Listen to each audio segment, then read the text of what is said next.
Yo! Bonjour tout le monde, bienvenue Au sur rendez-nous. le rendez-nous. On dit au rendez-nous ou le rendez-nous? Bienvenue au rendez-nous, Bienvenue à le rendez-nous? bienvenue sur votre rendez-nous hebdomadaire. Non, c'est notre rendez-nous. C'est le nôtre, mais c'est aussi le leur, tu vois. Comment ça va C'est tout une le monde? propriété collective. Comment ça va tout le monde? Installez-vous confortablement. Plein d'actu pour Des vous gros- encore ouais. cette semaine. Hein. Des gros sujets. Alors déjà, il faut qu'on en parle. Nos comptes sont sur un site X actuellement. Gros sujet. On va en parler. Je m'y attendais pas, mais c'est une réalité. Ensuite, quand même, un truc qui est passé sous les radars parce que c'est le genre d'actu qui met du temps à vraiment arriver. Mais moi, j'ai vu passer ça, donc il faut en parler. Le web est en danger actuellement au moment où on parle. Et on peut changer ça. On a ensuite des policiers qui résistent à la pression politique du moment et dénoncent les syndicats d'extrême droite et tout ce qui se passe en ce moment en France, très important.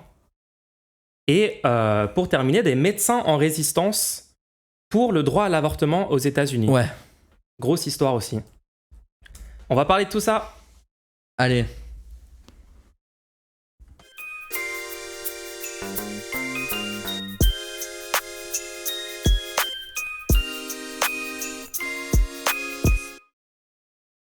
Ok, alors du coup, premier On- sujet, de quoi on parle? Ça va déjà?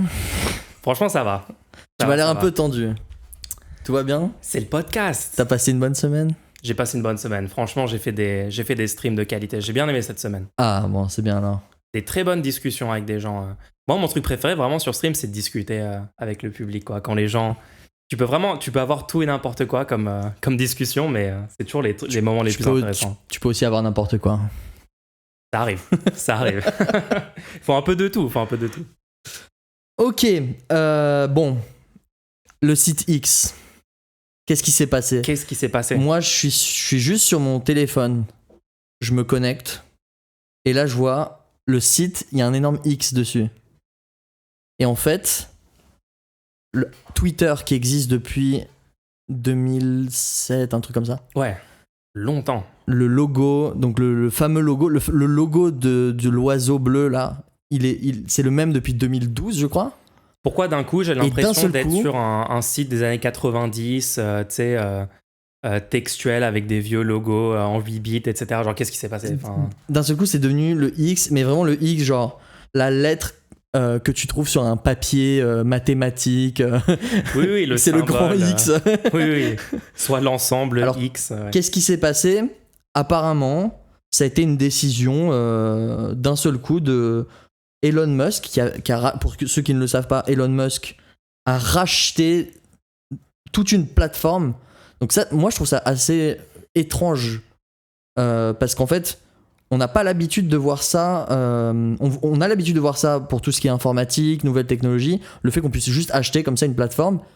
Mais vu que ça a des conséquences réelles, cette plateforme, en fait, c'est pas juste une plateforme technologique, c'est un espace d'échange, un espace de communication entre plein de personnes. Beaucoup de médias et de célébrités sont sur Twitter depuis un moment. Le fait qu'on puisse racheter la plateforme, j'ai un peu l'impression que dans la vraie vie, ça voudrait dire que quelqu'un a acheté, par exemple, les Hauts-de-Seine. Tu vois, quelqu'un a acheté genre, une énorme région. C'est ça, c'est une place publique. C'est devenu une place publique qui a, qu'on le veuille ou non, un rôle, une place dans notre société, quoi. Mais comme tous les réseaux sociaux, finalement, quoi. Mais le fait qu'on puisse le racheter, donc quelqu'un m'a dit mais Twitter n'est plus indépendant. Et en fait, il faut comprendre, Twitter n'a jamais été indépendant. C'est juste que jusqu'à maintenant, Twitter avait un intérêt financier à bien faire son job. Twitter voulait se montrer comme une plateforme où les gens pouvaient échanger librement et qu'il maintenait un espace d'échange qui essayait de pas trop biaiser, etc. Parce que si jamais on voyait que c'était trop biaisé, les gens partiraient, iraient sur une autre plateforme et tout. Ouais. Le problème, c'est que là, il y a plus d'intérêt. La personne a. En fait, il faut comprendre, c'est juste une personne maintenant qui est à la tête de ce truc-là. Il vire des gens n'importe comment. Enfin, si les gens qui ont suivi l'histoire de ce qui est en train de se passer, c'est juste une personne qui est à la tête de tout ça. Et il y a. Est-ce que les intérêts financiers l'intéressent ou pas? Il a payé cash 44 milliards. Donc, Après, ça lui appartient, il fait ce qu'il veut. La valeur de l'action continue à augmenter. Hein. Waouh. qui prouve que notre système économique fonctionne très très bien, que les marchés sont rationnels, que tout va bien. Non, c'est quand même spécial. Hein. Je pense que si on avait besoin d'un exemple de plus de l'absence totale de démocratie dans les entreprises, je pense que là, on a vraiment l'exemple parfait de un fonctionnement autocratique qui émane à des décisions unilatérales d'une personne contre ce que l'immense majorité des gens trouveraient positif ou bien ou utile. Et voilà, ça conduit à des décisions un petit peu absurdes comme ce truc-là. Pourquoi, à ton avis, il a mis X? Ouais, c'est ça le truc. C'est Comment t'expliques ça? Quelqu'un m'a demandé. Qu'est-ce qui s'est passé dans sa tête? Quelqu'un m'a demandé pourquoi c'est devenu X. Et honnêtement, je suis obligé de répondre. Bah, Elon Musk, la personne, elle aime la lettre X. Genre, j'ai pas d'autre explication. Il y a rien d'autre. Il y a pas d'autre explication. Il s'avère, je sais pas si tu le savais. Il possède le nom de domaine x.com depuis très très très longtemps. C'était pas le nom d'une ancienne entreprise qu'il avait tenté de faire ou un truc comme ça? Apparemment, il aurait déjà essayé de renommer PayPal x.com. Ah oui, donc il a une habitude de ça, quoi. C'est ancré profondément en lui. Je crois qu'il s'était fait virer pour ça ou un truc comme ça. Ah d'accord. Ok. Son plan, si on voit ça comme un film James Bond, avec un génie du mal et tout, ouais. Son plan machiavélique serait d'avoir une seule plateforme sur laquelle il y aurait du banking, sur lequel il y aurait un peu comme WeChat en Chine en fait. Et ouais, du coup, une everything app. Voilà. Oui. Le truc un peu comme dans Mr. Robot avec E-Corp. J'ai pas vu trop Mr. Robot. Ah ok, pardon. Rêve pour les gens qui connaissent. Bref. Qu'est-ce que t'en penses alors? Moi, je pense qu'on parle beaucoup du fait qu'il renomme en X et tout, ça c'est un peu absurde et tout. Est-ce qu'on parle, je pense qu'on devrait plus parler du fait que, par exemple, ils sont obligés de limiter le nombre de DM que tu peux envoyer, de commencer à limiter le nombre de tweets que tu peux voir, de mettre en place des limites parce qu'apparemment, l'entreprise fonctionne tellement mal en ce moment. Alors, c'est plus compliqué que ça. Ah, c'est plus compliqué que ça. Ouais, c'est ce que j'ai vu vite fait, mais n'hésite pas à me corriger si... Apparemment, les limitations qui ont été mises pendant un moment, c'est parce qu'il a demandé à mettre en place une feature qui est que les gens ne puissent plus voir des messages s'ils n'ont pas de compte sur la plateforme. Et la mise en place de cette chose-là, il a dû le demander, genre je veux que ça soit fait demain ou un truc comme ça, sans aucun test ou j'en sais rien. En fait, la mise en place de ça a complètement fait crasher le client web du site, c'est-à-dire le site lui-même, quand vous allez dessus, DDoS lui-même Twitter pendant un moment. Oui, il envoyait des requêtes au back-end. Donc non, ça c'était un peu n'importe quoi. Et apparemment, par contre oui, les DM c'est assez fou. En fait, ils ont changé les options de tous les utilisateurs du jour au lendemain pour que seuls les gens qui payent pour le Twitter Blue, je sais pas, le checkmark, puissent vous envoyer des messages. C'est-à-dire que il y a un settings dans les options où tu acceptes de recevoir des messages de n'importe qui, et ils ont changé ça par défaut pour que ce soit uniquement les gens qui payent, pour en faire une fonctionnalité. Contactez n'importe qui, uniquement si vous payez. La fonctionnalité de base de n'importe quel site web depuis le début d'Internet, mais bon, c'est pas grave. Tout ça pour dire, oui, c'est vrai qu'il y avait le nom de l'enfant, t'avais compris? C'était vrai ça ou pas? J'ai toujours pas compris. Oui, le fait, son enfant s'appelle XAE, 12. quelque chose. Donc aussi la lettre X. Il a vraiment une fascination autour de la lettre X, j'ai l'impression, mais en fait, on n'est pas... Le truc, c'est ne nous fais pas subir ton obsession avec la lettre X, genre... Je sais pas, enfin, c'est pas très... SpaceX, ouais. Mais ça passe bien dans SpaceX, tu vois. SpaceX, ça passe. En termes de nom.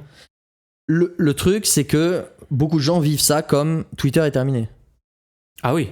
C'est ce qui est assez marrant parce que Twitter est terminé depuis longtemps. Twitter est terminé depuis qu'il l'a racheté, puisque depuis qu'il l'a racheté, il met en place des fonctions la plateforme ne fonctionne plus du tout comme avant. Pour pas mal de raisons, l'algorithme a changé, l'algorithme de fonctionnement a changé de fond en comble, hein. C'est-à-dire que les gens qui ont des profils blue vont être recommandés plus que les autres, etc. Ils sont mis en avant. Des messages peuvent être de manière complètement arbitraire mis en avant ou retirés au lieu d'être... Parce qu'avant, les messages étaient censurés. Il y avait une charte officielle, et si tu respectais pas la charte, ton message était censuré. Oui. Là, quand Elon Musk est arrivé, il a dit il y aura plus de censure sur le site, donc on va remettre en fonctionnement tous les comptes qui avaient été bannis jusqu'à maintenant. Ça a été fait. Ouais, on n'en parle pas assez. Avec le compte Donald Trump, par exemple, qui a été remis alors qu'il a ouvertement violé les règles. Mais bon, ça, c'est l'exemple numéro 1, mais il y a plein de comptes... Tous les comptes qui avaient été bannis ont été réinstaurés. Et aussi, un truc important, c'est que à partir de maintenant, il a dit... Par contre, ça veut pas dire que tous les messages seront mis en avant. Donc, apparemment, il n'y a pas de charte vraiment claire, mais si tu respectes pas la charte qui n'est pas là, le message sera shadow ban. Ce qui veut dire le message ne sera pas diffusé autant sur la plateforme que d'autres messages. Et ça, on peut pas vraiment savoir. Alors que quand il y avait la censure, au moins on disait vous n'avez pas techniquement respecté la charte pour telle raison, donc votre compte a été désactivé pendant 2 semaines, ou je ne sais pas. C'était plus compréhensible. C'était plus clair. En tout cas. Ça veut pas dire qu'il y avait aucune erreur par rapport à appliquer ces règles de ces chartes-là, parce que bon, on sait comment ça se passe, on connaît l'historique de ces réseaux sociaux avec les applications de leurs chartes qui peuvent parfois être incompréhensibles. Puis pas assez d'employés pour le faire respecter, etc. Voilà. Mais non, il y a plein de changements globalement assez catastrophiques et tout. Mais du coup, à ton avis, ça va mener à quoi tout ça ? Est-ce que pour toi, Twitter va mourir, va être remplacé ? Threads ? Ouais, alors... Qu'est-ce que tu penses de tout ça ? Déjà, comme je te disais, le fait qu'il y ait un énorme changement de logo, je pense que les gens l'ont vécu vraiment comme plus un changement que tout ce qu'on vient de citer.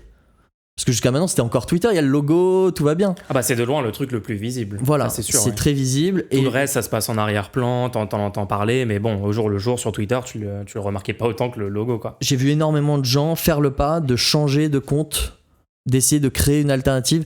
Et d'ailleurs, j'invite tout le monde à aller sur d'autres alternatives. Et c'est ça qui devient intéressant, c'est quelles alternatives ? Parce que là, on voit bien que le problème de ce réseau social, c'est qu'il est contrôlé par une personne qui peut décider complètement de ce qui va arriver et du coup manipuler les opinions, manipuler complètement ce qu'il y a sur la plateforme. Je rappelle quand même que Elon Musk a organisé 2 débats des républicains aux États-Unis, donc le lancement de la campagne de DeSantis. Ils ont littéralement créé un lancement de campagne politique par le CEO par le propriétaire de la plateforme. Donc qui était présent dans le vocal, qui a accueilli et cet tout événement, hein, mais oui, qui accueille officiellement. Et on parle pas du tout de biais politique, de collusion entre des grands chefs d'entreprise et des politiciens, bref. Je sais pas si en France on en a autant parlé qu'ils en ont parlé là-bas. Donc là, moi j'ai un énorme problème, c'est de voir des gens qui quittent ce réseau social là et qui se disent sur quel réseau social je vais aller, et malheureusement ils se tournent vers des réseaux sociaux qui ont exactement les mêmes tares. Et je comprends pas le raisonnement. Peut-être tu pourrais m'expliquer. Moi, j'arrive pas à comprendre. Moi, je me dis, si jamais on quitte un réseau social pour une raison, pourquoi aller sur un réseau social qui a les mêmes tares ? Ouais, tu parles de Threads notamment. Alors, il y a Threads, j'ai vu Sky Blue aussi. Ah ouais, je connais pas du tout ça. Il y a plein de petits trucs comme ça. Ouais. Bah oui, Threads, bien sûr. C'est le truc du coup lancé par Facebook. Donc, c'est Zuckerberg de la même façon qui va avoir un contrôle super disproportionné. Et puis bon, après, ça veut dire quoi ? Ça veut dire qu'il faut compter sur...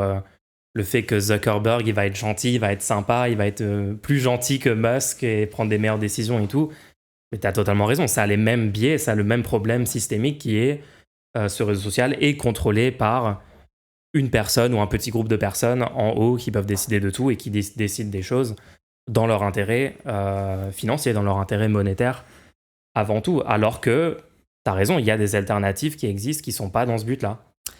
Ouais, alors... Ouais. Moi, ça fait un moment que j'ai créé un compte sur, donc ça s'appelle Mastodon.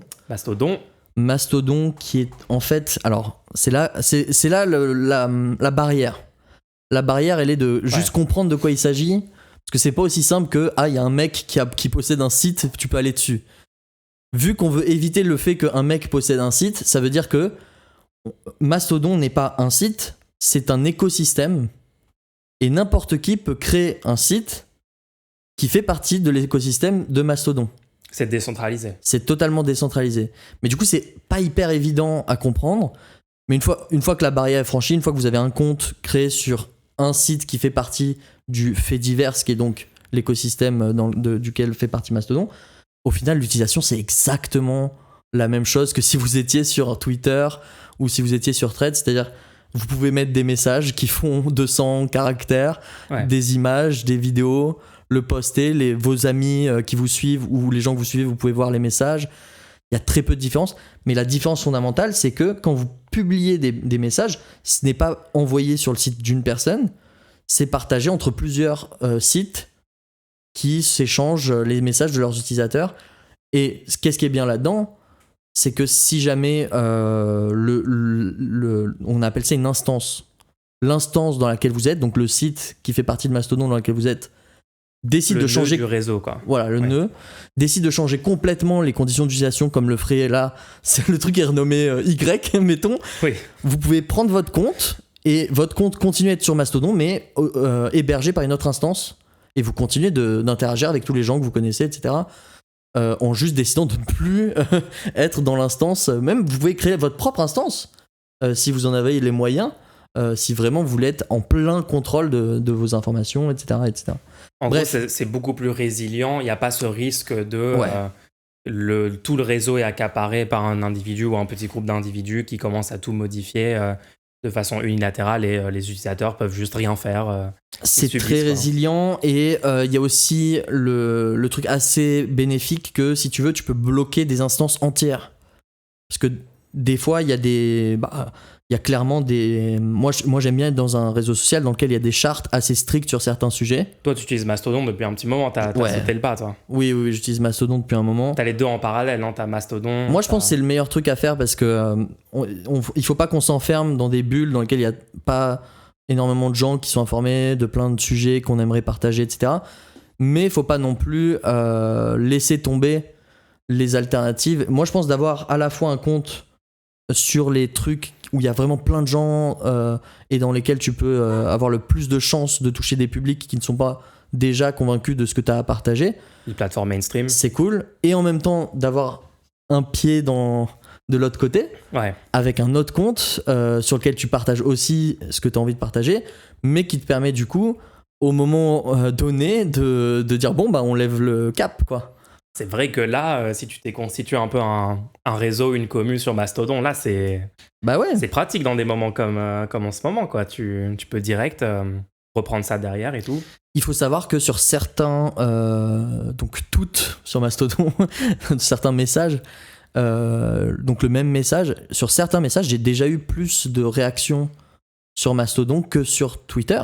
Stylé. Parce qu'on arrive à un stade où il y a de plus en plus de gens qui essayent Mastodon, ils en ont marre de Twitter, et en même temps, Twitter qui limite le fait que tes messages se répandent, parce qu'il faudrait payer et il faudrait que tes messages correspondent à ce que voudraient les propriétaires du site. Et c'est ça, ils se tirent une balle dans le pied totalement. Ça veut dire à chaque nouveau changement où Twitter devient de plus en plus élitiste, de plus en plus pro personnes qui sont prêtes à payer, donc statistiquement des gens peut-être avec des moyens, etc., peut-être des plus gros médias. À chaque changement comme ça, ils sont en train de se tirer une balle dans le pied et ils font partir des vagues de gens. Et d'ailleurs, ils n'avaient pas genre littéralement shadowban ou fait quelque chose pour les gens qui mettaient des liens vers Mastodon sur le site. Alors pendant un moment, il y a eu ça et ils ont dû arrêter parce que c'était trop ouvertement problématique de faire ça. Ça s'est vu, quoi. Ouais, je crois que il avait dit, je crois qu'à un moment il y avait comme consigne, si vous faites un redirection vers Mastodon, vous allez être ban. Je crois le compte Twitter de Mastodon pendant un moment avait été retiré. Ils l'ont réinstauré pour pas que ce soit trop évident, quoi. Parce que ça démonte quand même d'une panique. En termes de com, c'est une catastrophe. Ok, juste, il faut se rendre compte de quelque chose. Mastodon est un logiciel libre et open source. C'est-à-dire qu'il a été complètement écrit par des gens qui ont partagé le code et n'importe qui peut prendre ce code et faire tourner l'instance. Demain, vous pouvez avoir votre propre réseau social, vous pouvez vous-même le créer grâce à ce code. Et je pense qu'ils ont un peu peur aussi du fait que on n'a pas besoin d'eux. On n'a plus besoin d'eux. Et ouais. La seule valeur qu'ils ont, c'est les utilisateurs. Et s'ils continuent à détruire complètement l'espace dans lequel les gens aimaient évoluer, eh ben on va avoir nos propres espaces et il n'y aura pas de souci. C'est vrai que de leur point de vue, ça peut faire peur, hein.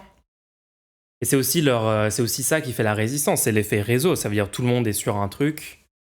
Et c'est pour ça qu'on voit souvent dans l'histoire des réseaux sociaux, on a souvent vu ça, des réseaux sociaux mourir très très très rapidement dès que ça devenait plus à la mode ou dès qu'un truc émergeait pour le remplacer.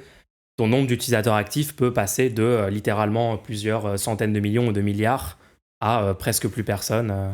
Ouais, et parce que les gens bougent tous dans une grosse vague sur un nouveau truc. Hein. Je crois que Facebook a compris ça et que donc là ils ont renommé leur entreprise mère Meta. Ouais. Justement parce que je pense qu'ils ont compris que la stratégie qu'il faut avoir, c'est d'abandonner les plateformes, c'est-à-dire Facebook existe encore, mais ils abandonnent Facebook. Oui, ils savent que la marque voilà. Facebook est morte en fait. Ils se sont concentrés pendant un moment sur Instagram, ils s'en sont servis pour lancer une alternative à TikTok, à Snapchat. Et là, aujourd'hui, ils créent Threads, qui va donc être un concurrent à Twitter, mais qui utilise tous les utilisateurs déjà présents sur Instagram. Donc je pense qu'ils ont une recette assez, malheureusement, efficace, qui est que voici votre nouvel espace. Ça va être intéressant parce qu'il y aura que des nouvelles personnes, il y aura que les gens qui sont informés, et donc il y aura pas les vieux utilisateurs qui savent pas trop où on en est, etc. Et donc ça leur permettrait de créer plein de réseaux sociaux au fur et à mesure, et de dire aux gens non mais vous inquiétez pas, vous êtes encore à la mode parce que vous êtes sur le nouveau réseau social, alors qu'en fait depuis le début c'est la même entreprise qui se fait concurrence à elle-même. Et bon, moi je dis on arrête tout ça. Ça me fait penser vraiment à genre des quartiers, tu vois, t'as le nouveau quartier UP populaire avec telle ou telle boîte de nuit qui a ouvert, donc les gens vont aller là, puis quelques années après ça va changer, ce quartier-là va plus être à la mode, etc. Et c'est vraiment c'est vraiment des places publiques, des quartiers, des choses comme ça. Maintenant Facebook c'est principalement des gens plus âgés qui sont dessus, et puis c'est plus du tout à la mode pour les jeunes quoi, ils ont même plus de compte Facebook. Et tout ça va continuer à shifter, il y aura des nouveaux réseaux et tout. Espérons qu'on aura un shift vers des trucs plus libres et open source comme Mastodon. Hein. Ce serait cool d'avoir une nouvelle vague comme ça. Le seul fait que les alternatives libres existent et qu'il y a des gens qui décident de les utiliser et qu'en les utilisant n'ont aucun problème, je trouve ça déjà incroyablement enthousiasmant. Ça veut dire que ça rivalise avec littéralement des multinationales qui ont le seul problème c'est que les gens soient délirants. Juste rendez-vous compte, le seul problème c'est que les gens ne sont pas dessus. Le problème n'est pas que le truc ne fonctionne pas, le problème c'est que les gens ne sont pas dessus actuellement, donc il n'y a pas l'effet de réseau dont tu parlais. C'est ça, c'est que technique, tout l'aspect technique, l'infrastructure et tout, c'est pas ça le problème en fait, c'est vraiment les gens. Et c'est pas une barrière si impossible à franchir. Ouais. Et moi, je pense, ça me fait penser aussi au sujet du fait que on a plein de plateformes comme ça qu'on prenait pour acquises et qui, au fil des années, vont devenir de pire en pire. Je vous l'annonce, désolé. Je vous l'annonce. En fait, les plateformes vont devenir de pire en pire parce qu'elles vont chercher, maintenant qu'elles ont créé des situations de monopole, à rentabiliser les utilisateurs qui sont dessus. Vous allez avoir donc c'est Twitter qui apparemment a été vendu à Elon Musk, et maintenant Elon Musk essaie de rentabiliser ça en mettant en place les comptes Twitter Blue. Donc pour un utilisateur lambda ça empire la situation puisque vos messages ont moins de chances d'être diffusés vis-à-vis de quelqu'un qui aurait payé. L'expérience est clairement et du coup si vous voulez avoir la même audience qu'avant, maintenant il faut payer sur Twitter. Donc on a l'expérience est dégradée. Et même pour un utilisateur lambda, vu qu'il a plus de chances de voir des messages de personnes qui payent plutôt que des messages que l'algorithme a jugé attrayants, vous avez plus de chances de tomber sur un message qui est pas intéressant pour vous, mais quelqu'un a payé, donc on le met quand même devant vous. Bah c'est ça, tu vas avoir des pubs, tu vas avoir des comptes politiques qui ont des moyens derrière pour payer sur des dizaines de comptes, le Twitter Blue, etc. quoi. C'est pas ce que les gens veulent vraiment. Il va y avoir ça avec YouTube, etc. Mais on vous reparlera de ça au fur et à mesure des news qui tombent sur ces sujets-là. D'ailleurs, toujours sur le fait que la situation des sites web et tout s'empire, le web lui-même est en danger. Oula. Donc ça, c'est une news que j'ai vu passer, en fait, qui pas encore vraiment sortie, puisque c'est uniquement une proposition. Donc je t'explique un peu la situation. Ouais. Il y a une proposition de nouveaux standards, de nouvelles API pour le web. C'est une proposition qui a été faite par 4 personnes qui sont tous employés chez Google. D'accord, proposition de Google, ok. Ça promet. Alors non, attention, c'est une proposition faite par 4 personnes qui sont employées de Google. Pardon, désolé. Pas de raccourci sur ce podcast. Ça s'appelle Attention. Web Environment Integrity, intégrité, environnement intègre du web, d'accord? Ouais. Et c'est assez subtil en fait parce que c'est présenté comme quelque chose de vraiment utile pour l'utilisateur, mais en fait, le but est que votre page web que vous voyez sur votre ordinateur corresponde à ce que voulait afficher le créateur du site. D'accord. Garantir l'intégrité, que ce que tu vois affiché dans ton navigateur, c'est bien ce que voulait le propriétaire du site. Ça peut sembler tout à fait Ok, légitime. alors attends, je sens venir le truc. Ça va être un truc du style, tu peux plus mettre d'adblock sur YouTube parce que YouTube veut pas que tu utilises adblock et donc faut pas que les choses s'affichent Exactement. de la façon dont toi tu veux parce que toi tu utilises des extensions tierces qui améliorent ton expérience. Alors déjà, il faut que j'ai bien deviné. Du coup, ouais. Du coup, je vais faire un petit point sur comment fonctionne le web pour que déjà on comprenne un peu ce qui est visé, d'accord? Ouais, vas-y. En gros, vous avez un logiciel sur votre ordinateur qui est un navigateur internet, ou ça peut être sur votre téléphone aussi, qui est en fait un logiciel qui va faire une requête auprès d'un serveur, par exemple Google. Vous faites une recherche sur Google, il y a une requête qui est envoyée, et en fait votre navigateur va ce que le serveur répond, c'est uniquement du texte. Oui. Il répond uniquement de il y a du code, voilà, c'est tout. Il n'envoie pas une image, il n'envoie pas quelque chose visuellement représenté. C'est votre navigateur, donc le logiciel qui est sur votre ordinateur, sur votre téléphone, qui va recevoir ce code et qui va se dire, bon, moi j'ai ce code, il y a un standard sur comment je suis censé interpréter ce code que je reçois. Par exemple, si on m'envoie ce texte-là, je suis censé afficher une image. Si on m'envoie ce texte-là, je suis censé mettre le texte en rouge ou des choses comme ça. Tu mets un rectangle bleu rebondissant dans le fond. Exactement. Ouais. Et du coup, c'est ça qui permet d'afficher votre page web comme vous l'attendez. Vous vous dites, ah oui, bon, bah voilà, j'ai mes résultats, tout est normal. Des fois, d'ailleurs, il y a des bugs. Des fois, le site n'a aucun style. Ça a dû vous arriver déjà parce que quand vous avez que du texte noir sur fond blanc avec des tailles cheloues en Times New Roman et vous comprenez pas ce qui vient d'arriver. Donc, en fait, ça c'est bien parce que ça permet à n'importe qui de construire, de créer un logiciel pour interpréter du code sur Internet. Et l'afficher. Ça veut dire que n'importe qui actuellement, faut bien sûr les compétences, etc. Mais n'importe qui, officiellement, peut aller voir quel est ce standard qui est communément admis par tout un tas de personnes.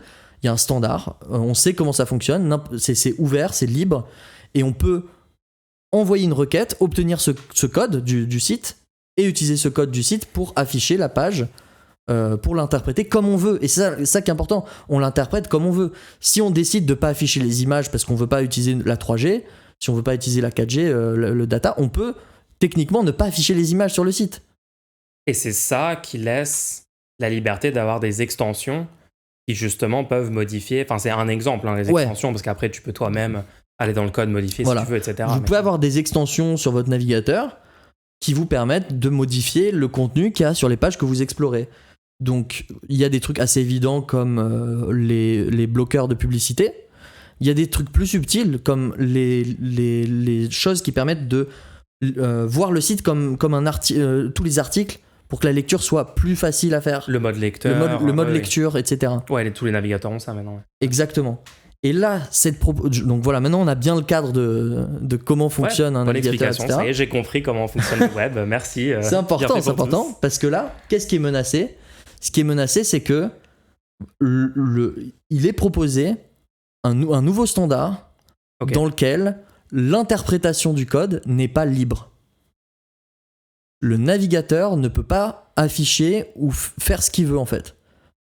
Il faut qu'il affiche ce que la personne qui vous envoyait le code voulait.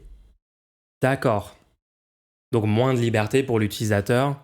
Comment ça se passe ? Juste pour qu'on comprenne comment ça se passe. Vous allez recevoir le code. Le navigateur approuvé par une tierce partie va générer la page affichée, va envoyer ça à une tierce partie, ce qui est proposé dans la proposition des 4 employés de Google c'est Google, la tierce partie. C'est juste une proposition. On peut en mettre d'autres, hein, ça peut être quelqu'un d'autre. C'est vrai qu'au début, j'étais en train de lire le texte officiel de la proposition et ils ont parlé d'une tierce partie et j'ai dit oui, bon, ça va être un serveur Google. Et après, Ils le disent explicitement. On a continué l'article et en fait, ils le disent explicitement. C'était marrant. Non, ils disent ça peut être. Par exemple, Google. Oui, ça peut être d'autres personnes, mais prenons l'exemple que Google. Ils auraient dû être plus subtils. Ils auraient pu dire quand même. Ils auraient pu garder le truc flou. Non, parce qu'ils ont déjà ils ont déjà une implémentation actuellement. C'est pour ça qu'ils la proposent. Ils disent regardez, ça marche déjà. Comme argument. Donc, oui.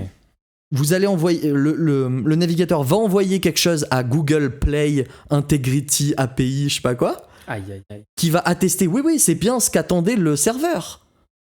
Et le serveur va recevoir l'information, c'est bon. Le navigateur affiche bien ce que vous vouliez. Donc vous pouvez continuer la transaction avec l'usager. Donc on est dans une situation où si cette chose est mise en place, vous pourriez arriver sur un site et on vous dit non, vous n'utilisez pas les outils qu'on aimerait que vous utilisiez pour voir ce site. Merci de changer les outils que vous utilisez actuellement. Merci. Vous ne pourrez pas voir ce site. C'est des trucs qui sont déjà genre insupportables. Parfois, tu vas sur des sites, ça peut être des trucs de géolocalisation où tu t'accèdes depuis une IP en France et c'est un site américain, ils te laissent pas. C'est vraiment à chaque fois, c'est les trucs les plus frustrants comme ça, où t'es bloqué de voir un contenu, etc. pour des raisons complètement random. Parfois, c'est les adblocks. En gros, si je comprends bien le concept, ça veut dire la fin de toutes les modifications côté utilisateur, notamment avec des extensions. C'est pire tant que ça va contre les intérêts. C'est pire que ça. C'est pire que ça parce que imagine il y a une mise à jour qui est faite au navigateur là aujourd'hui. Moi j'utilise un ordinateur qui date de 2015, il fonctionne très bien actuellement. D'accord. On peut me dire mettez à jour votre navigateur, sinon vous n'avez pas le droit de voir ce site. Il peut te forcer à faire des mises à jour. Il peut te forcer aujourd'hui. Il peut te forcer à utiliser tel ou tel navigateur, carrément. Il peut te dire oui. Firefox, non, désolé. Vous n'avez l'attestation que vous avez fournie ne correspond pas à nos attentes. Ça a pas l'air bien, hein. Ça a pas l'air d'être un super projet. Bah non, en fait l'énorme problème c'est que actuellement il y a plein de choses qui sont faites par défaut par vos navigateurs, vous le savez même pas. Donc par exemple bloqueur de pop-up, le fait que l'autoplay est annulé, c'est-à-dire il n'y a pas des vidéos qui se jouent toutes seules quand vous arrivez sur un site. Si vous utilisez Firefox par exemple, ça ce serait pas légal. Enfin légal, ça ferait pas partie du standard. Il dirait oula, l'intégrité n'est pas conservée. Je voulais que cette pub puisse être lue directement quand vous arrivez sur le site et vous avez empêché ça. Donc vous n'êtes pas honnête quant à l'affichage du site. On parle de ça en fait. En gros, c'est une offensive de la part de Google pour encore gagner du terrain, pour encore plus contrôler l'ensemble du web. En gros, c'est super inquiétant. Moi, j'ai une question. Est-ce que tu peux expliquer un peu sur les navigateurs? Parce qu'actuellement, la grosse majorité des navigateurs utilisent Chromium. Ouais.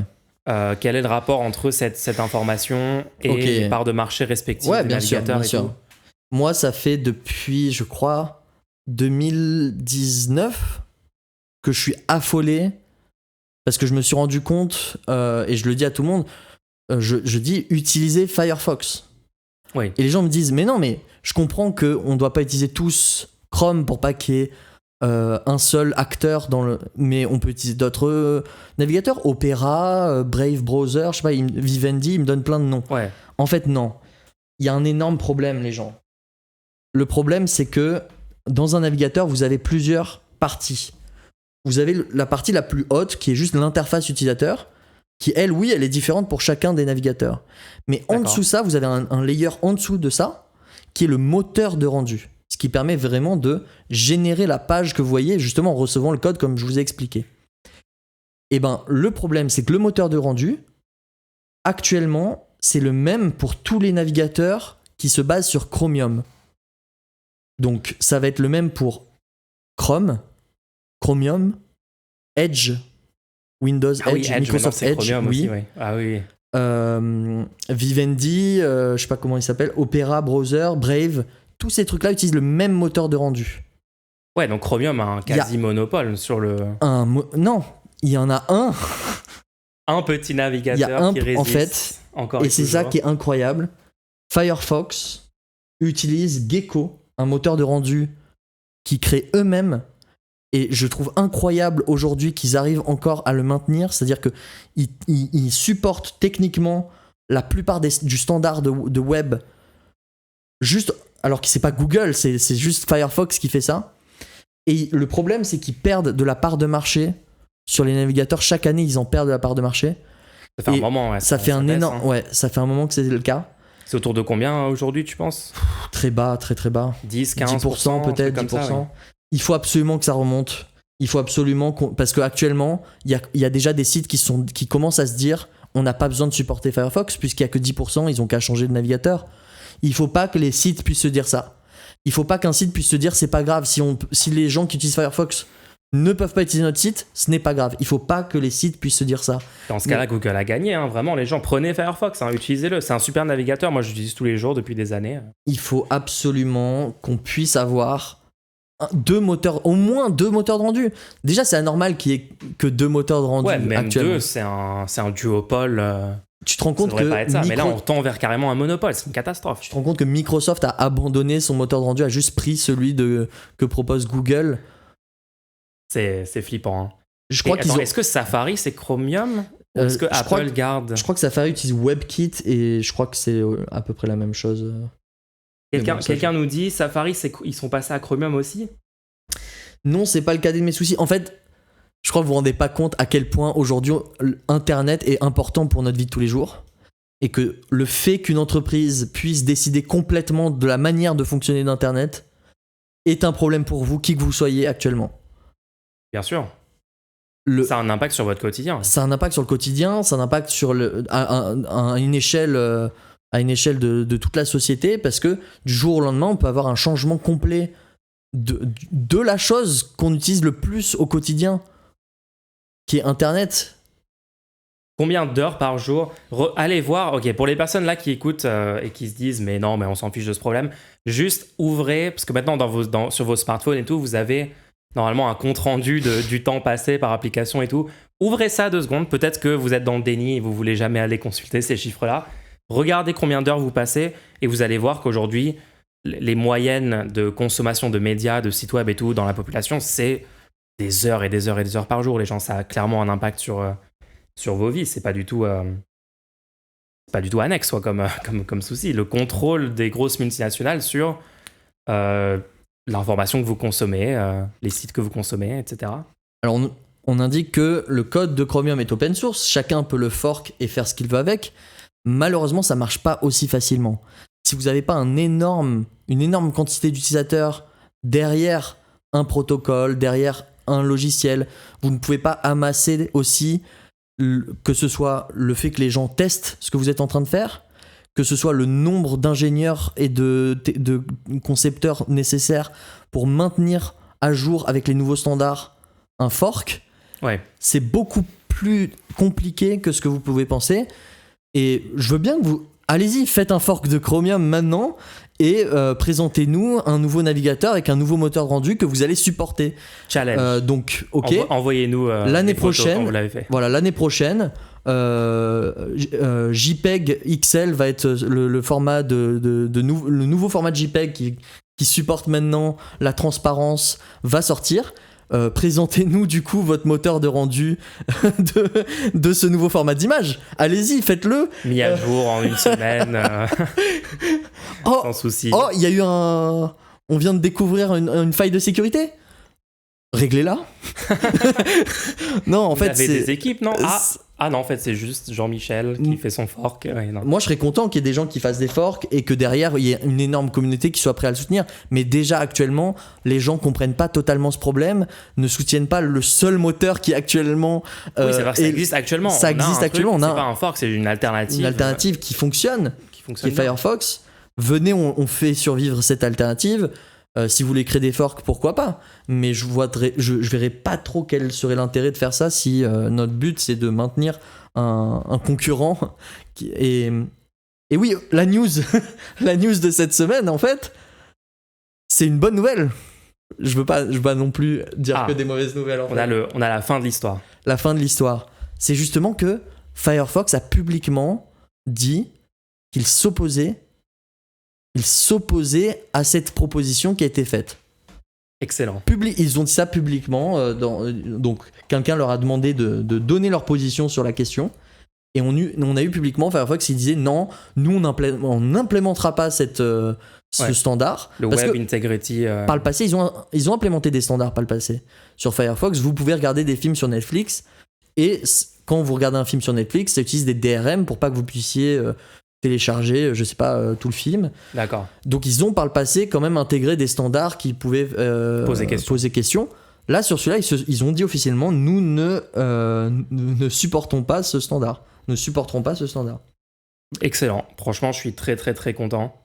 Donc ouais, ils prouvent, encore une fois, ils s'inscrivent dans une longue lignée de trucs positifs qu'ils ont fait. Ils prouvent qu'ils cèdent pas en fait. Ils cèdent pas face à cette tentative après, c'est pas tout à rose, peine hein. voilée de takeover de Google. C'est pas tout rose, mais bon. C'est pas tout rose. Il y a plein de trucs qu'ils pourraient faire mieux, Mozilla, Firefox. Maintenant, c'est moins pire. Ils veulent pas vous empêcher d'utiliser le web, quoi.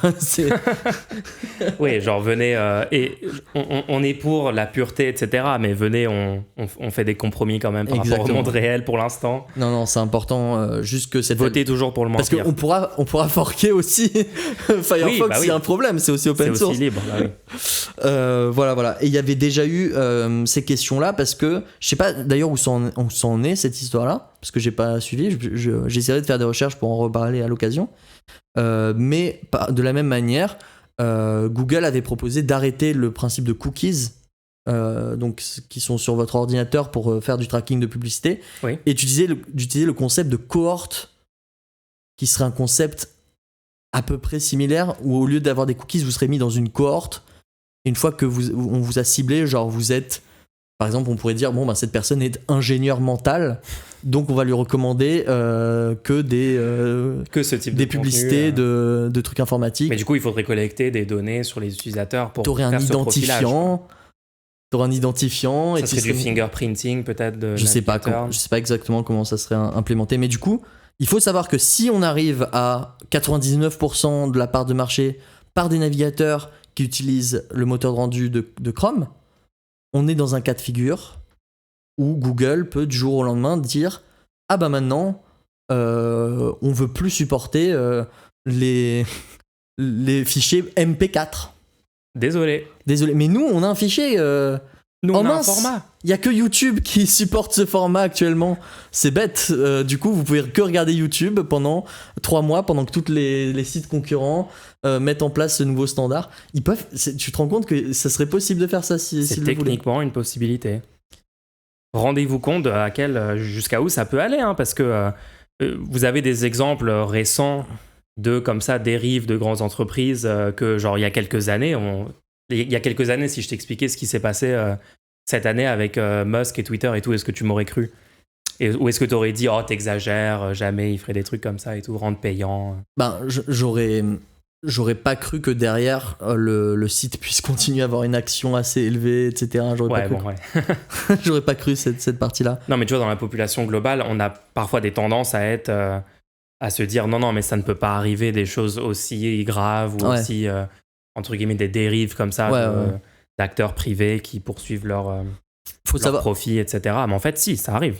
Faut savoir que déjà actuellement, pas mal de gens disent que c'est ça le problème, on n'en est pas sûr, mais disent que sur YouTube c'est des standards hyper étranges qui sont utilisés par Google pour créer le site YouTube, qui sont des standards bien mieux gérés par Chrome que par Firefox, et qui fait que l'expérience sur Chrome de YouTube est hyper fluide par rapport à l'expérience sur Firefox de YouTube. Alors moi, je vais juste donner mon expérience personnelle sur ça. Il est vrai que quand j'ai des problèmes d'affichage, quand j'ai pas que sur les sites Google, mais sur d'autres sites et tout, quand j'ai un problème, souvent je teste d'aller sur Chrome et ça règle pas mal de trucs. Mais ça vient de ce que tu as dit juste avant, de la part de marché. Ouais. Et donc que la plupart des services très peu de gens ne testent même optimisent pour le moteur Chromium. Et pour gagner le terrain, c'est tout. Et pour terminer là-dessus, il y a aussi un autre standard qui est... Donc c'est vraiment on sent l'offensive qui est faite, c'est qu'il y a un nouveau standard pour les extensions pour navigateur, encore une fois. D'accord. qui est proposée par Google depuis un moment, qui va être mise en application je crois, actuellement ou dans les prochains mois, qui fait qu'il va être beaucoup plus compliqué pour les extensions de proposer des bloqueurs de publicité, des choses comme ça. Aïe. Donc ils sont vraiment dans une offensive là-dessus, ouais. D'ailleurs, les gens, si vous ne connaissez pas et vous ne les utilisez pas déjà, je vous recommande fortement comme bloqueur de pub uBlock Origin. Sans doute le plus populaire, hein, c'est connu. Moi, j'aime bien aussi Sponsor Block sur YouTube. Petit SO à Sponsor Block, ça vous permet de sauter les segments sponsorisés dans les vidéos que vous regardez. Et en fait, c'est une communauté, c'est toute la communauté de gens qui utilisent ça qui peut noter les timestamps et les envoyer de façon participative pour avoir une base de données de tous les segments sponsorisés, etc. Moi, je trouve ça utile, j'utilise ça personnellement. Petit rappel que si vous utilisez ça, comme les créateurs de contenu que vous regardez des créateurs de contenu, vous aimez le contenu, etc., il faut bien que ces gens qui font ce travail-là soient rémunérés. Donc, il y a des créateurs qui choisissent de faire des segments sponsorisés, etc. Donc, si vous utilisez SponsorBlock, n'hésitez pas peut-être à faire un petit don, si vous le pouvez, pour soutenir cette création de contenu, ce travail-là.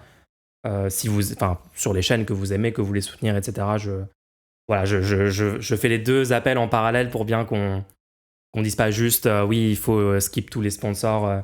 Pensez aussi au modèle économique derrière ça et à la nécessité des gens de pouvoir payer leur loyer, leur nourriture quand ils sont créateurs ou créatrices de contenu. Bah tiens, ça me fait penser, tu nous parles un peu du fonctionnement des dons. Oui, alors les gens, si vous avez des questions à nous poser, rappelle que vous pouvez les poser en faisant un don sur lerandezvous.fr ou sur co-fi.com/badmulch en joignant juste votre question dans le message de don et on fait un segment à la fin du podcast, comme sur chaque épisode, bien sûr, où on lit vos questions, on y répond. Ça peut être des questions sur à peu près n'importe quel sujet, si vous voulez qu'on approfondisse. Ça peut être vraiment... ça peut devenir deep, hein, cette partie-là, donc n'hésitez pas à poser des questions complexes qui vont nécessiter une réponse approfondie. Ou des questions un peu random. Ou des questions random, hein. Non, faites ce que vous voulez, c'est ouvert, hein, c'est ouvert. Ok, bon, là c'était vraiment un énorme petit état des lieux, sur le web, la technologie. Ouais.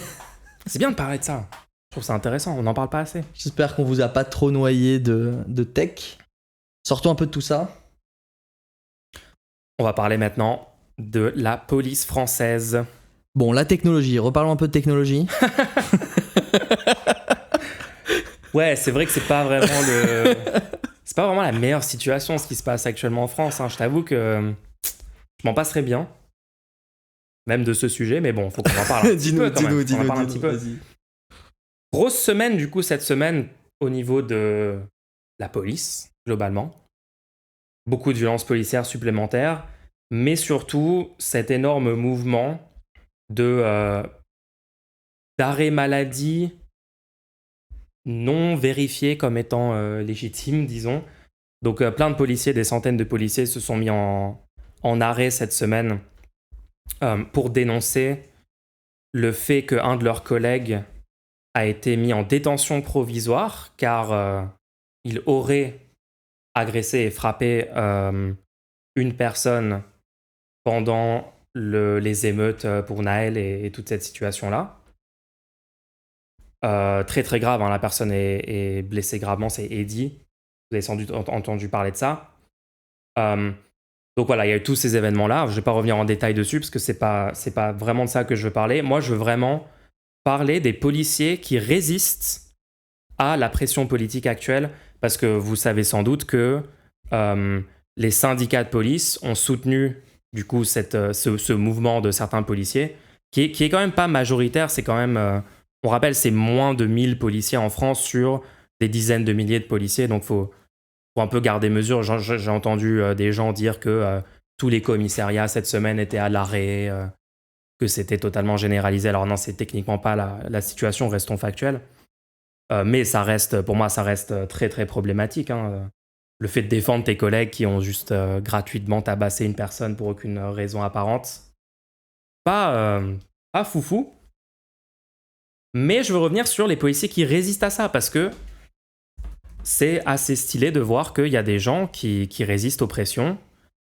Donc cette semaine, le média a invité un policier, donc c'est Anthony Caillé.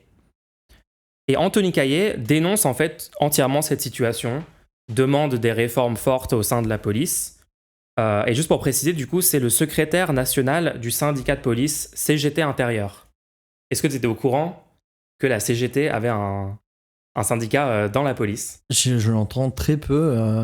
Alors, On n'entend jamais parler de ça. Je sais pas si c'est parce que c'est pas médiatisé ou si c'est parce qu'ils prennent pas souvent la parole.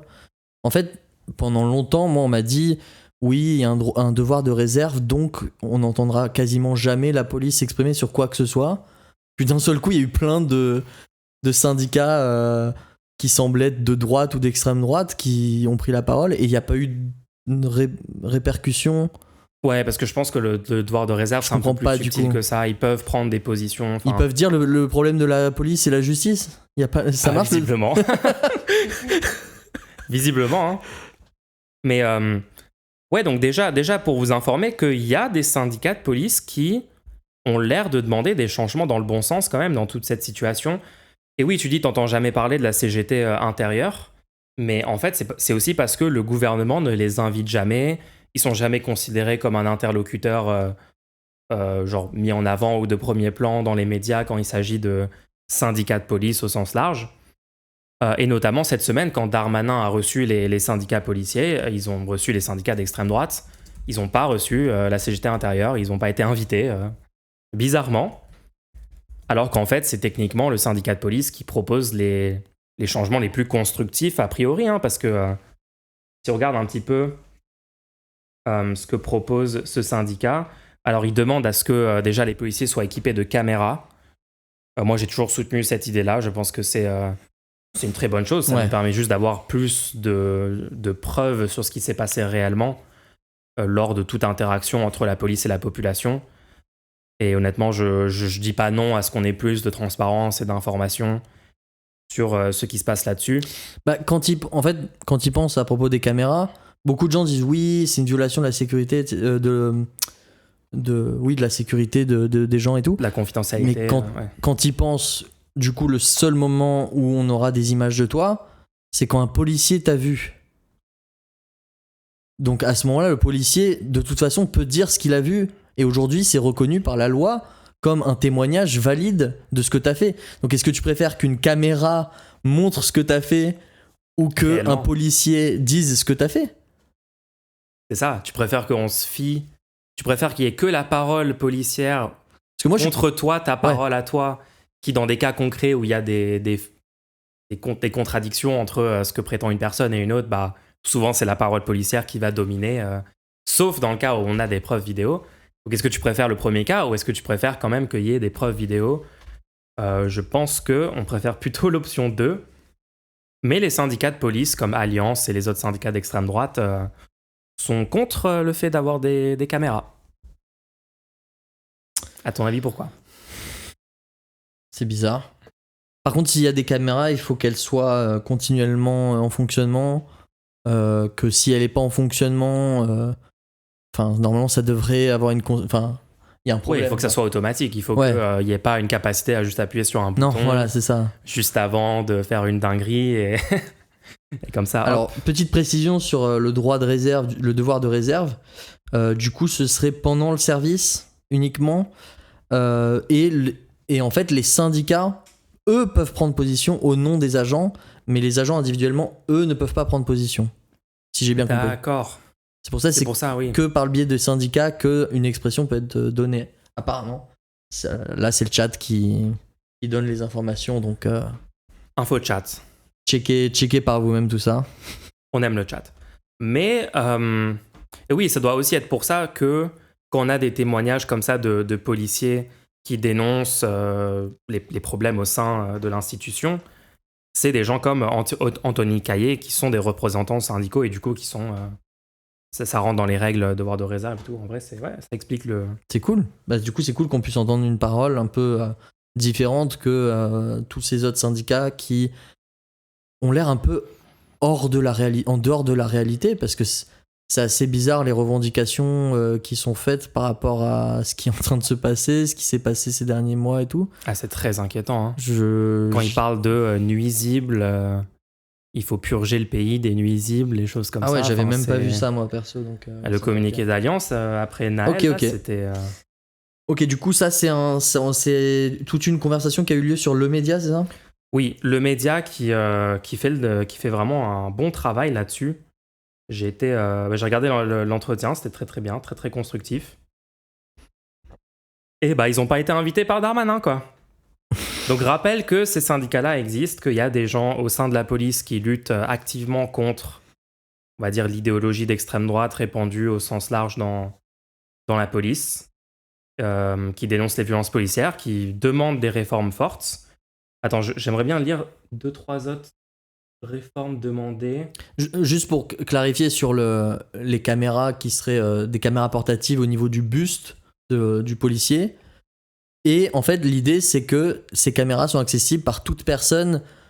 Donc, n'importe qui a un échange avec un policier peut demander les images de cet échange auprès de l'administration et les obtenir et les utiliser pour lui-même, si jamais il est condamné à quelque chose dans un procès ou quoi, les utiliser à son avantage.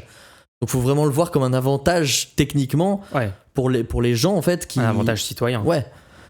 C'est un moyen de montrer, parce que là, dans le cas de l'affaire Naël, si on n'avait pas eu les images, jamais on aurait su qu'ils n'avaient pas foncé dans des policiers. La version officielle, c'était ils ont foncé dans les policiers, donc légitime défense. C'est totalement normal de tirer dans ce cas de figure. T'es en train de te faire foncer dessus, t'essaies de te protéger. Le fait est que combien de cas de figure n'ont pas d'image filmée? On ne sait pas. Quelques semaines avant Naël. Même pour les policiers, selon moi, hein, même pour les policiers, s'ils veulent techniquement qu'il y ait une confiance qui soit rétablie avec la population, il faut clarifier que ce n'est pas la norme et que techniquement ça n'arrive jamais. Parce que pour le moment, du coup, comment on peut savoir si on n'a pas d'image, qu'est-ce qui s'est passé? Puisque dans un cas où on a l'image, ça ne colle pas à la version proposée par les policiers en question. En fait, c'est ça le truc, c'est la seule raison pour laquelle tu serais contre avoir cette transparence offerte par les caméras, c'est si tu comptes pas faire ton job de la façon dont c'est prévu, en suivant le règlement, en faisant du mieux possible pour faire ton travail correctement, quoi. Je vois pas pourquoi tu peux être contre ça. Après, moi, j'ai un petit problème avec ça. Ouais. C'est que, selon moi, avant de mettre en place ce type de caméra, il faut changer la manière dont fonctionnent nos lois. D'accord. Un petit peu. Parce qu'actuellement, on a des lois, mais on a aussi des comportements officieux, qui sont des comportements qui permettent de fluidifier les échanges. S'il y a une personne, par exemple, tu vois que tu devrais l'interpeller, mais techniquement, si tu l'interpellais là maintenant, ça ne suivrait pas l'esprit de la loi. Ah oui, je vois ce que tu veux dire. Donc normalement, tu devrais l'interpeller, mais en fait, elle est en train d'aller changer son truc. Elle te montre le rendez-vous qu'elle a et tu dis bon, c'est bon. Elle fait techniquement un truc illégal, mais il y a une justification. Alors que là, tu vas prendre la voiture qu'elle était en train d'aller réparer, tu vas la mettre à la casse ou je sais pas quoi, tu vois. Et du coup, ton supérieur pourrait dire ah mais regarde là, t'aurais dû l'interpeller, à la lettre, la loi, et puis ton excuse tient pas quoi. Et regarde sur la vidéo. Ouais. Moi, j'ai un énorme problème avec ça, c'est-à-dire qu'au fur et à mesure qu'on est en train d'informatiser les procédures, on perd l'officieux, on perd la fluidité qu'on peut avoir, le caractère humain qui permet de dire bon, mon boulot, c'est pas de mettre une contravention, mon boulot c'est d'empêcher des accidents, de faire en sorte que les gens respectent le code, tu vois. Ouais. Le but n'est pas d'appliquer des règles, c'est un moyen. Les règles qu'on applique sont un moyen qui permettent de mettre en place quelque chose. Les règles peuvent jamais être parfaites et prendre en compte 100% des cas de figure, de la complexité réelle. Donc, l'officieux existera toujours dans ces trucs-là, quoi. Et il faut trouver un moyen que ça retombe pas sur le policier, par exemple, où il se sent... Du coup, il se dit, je suis obligé de le faire, je suis désolé, je suis obligé de le faire. Et tout le monde dans cette situation dit, c'est totalement con ce qui est en train de se passer, parce que...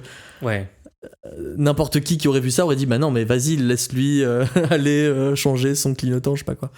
Après, bon, normalement, si tout le monde est de bonne foi dans la hiérarchie, il fait bien son travail, Mais après, il y a peut-être plus personne dans la hiérarchie. Une fois qu'il y a des images, peut-être c'est juste jugé par un robot. En fait, c'est ça qu'il faut comprendre. Ah oui, non, dans ce cas-là, moi je m'opposerai à ça. Parce que l'IA analyse constamment du coup, tout. c'est un pas de plus vers l'informatisation des procédures. Et moi, je veux pas qu'on laisse glisser la situation jusqu'à ce que tout soit informatisé, qu'on ait les images et que ça soit jugé et que derrière, le mec reçoive une lettre, vous n'avez pas interpellé cette personne alors que ça a été analysé qu'elle avait un clignotant. Sur votre caméra, on a vu, il y avait un clignotant qui n'a pas clignoté.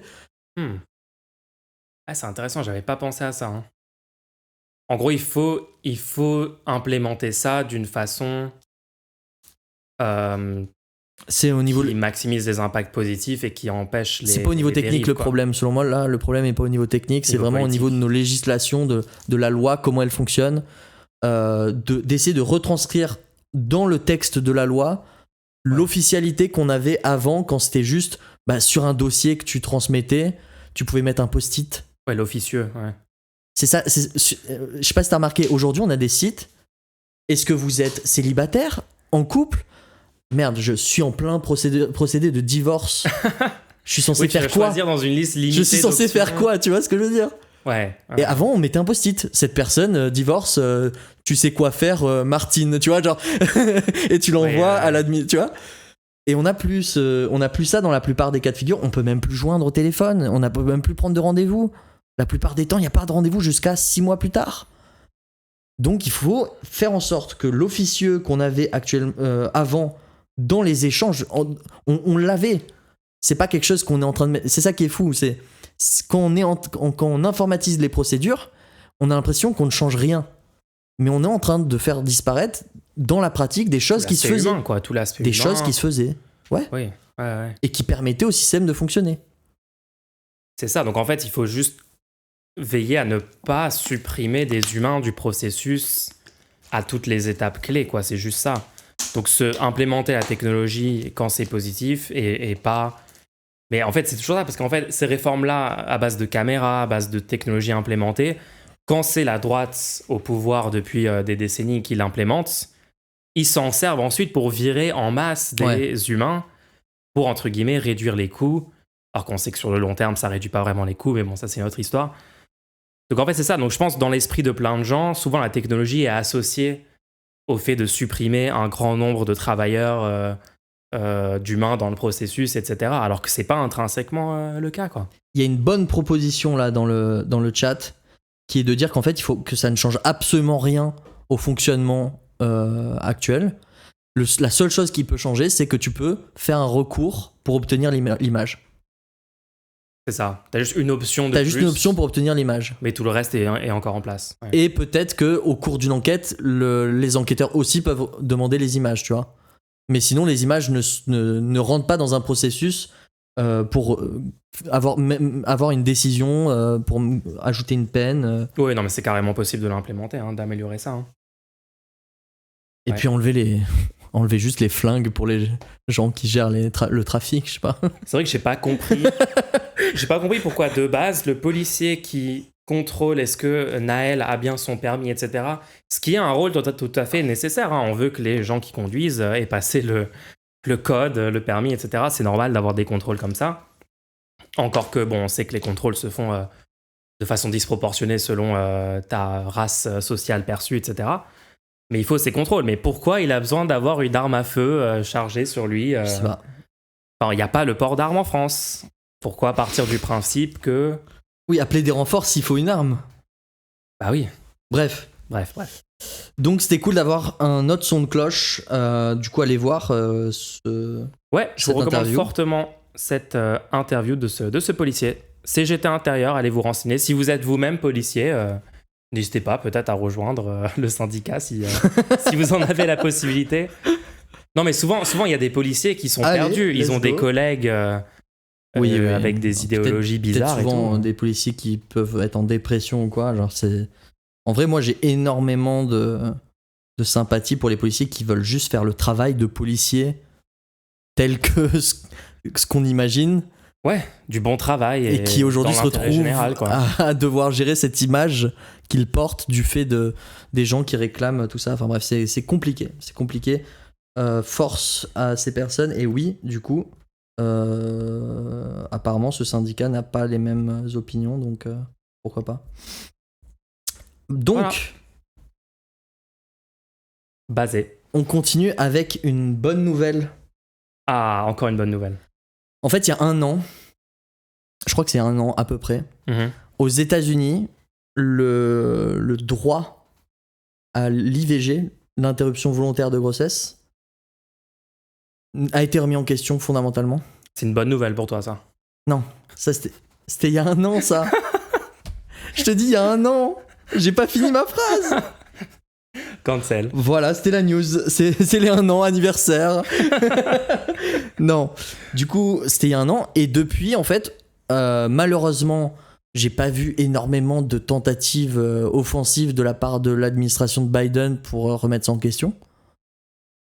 Ouais, Ils ont pas beaucoup été bougé. légers, hein. Ils ont pas été beaucoup légers, bougé. Ils ont laissé faire. Enfin bon, après, c'est la Cour suprême, donc ouais. ils ont pas trop la possibilité. Mais il faut se rappeler que les États-Unis sont un État fédéral avec plusieurs États, en fait. Et que des États permettent aujourd'hui le droit à l'avortement. D'autres États l'interdisent. Et il existe des médecins qui essayent de résister de cette décision de remettre en question le droit à l'avortement en proposant des pilules pour avorter à des gens qui ne sont pas dans des États qui ont le droit de les obtenir normalement. Ah bah c'est super ça. Ils envoient les pilules. Bon, c'est des pilules d'avortement, donc c'est pas non plus un avortement, donc faut les prendre rapidement, d'accord, ouais. etc. Mais quand même.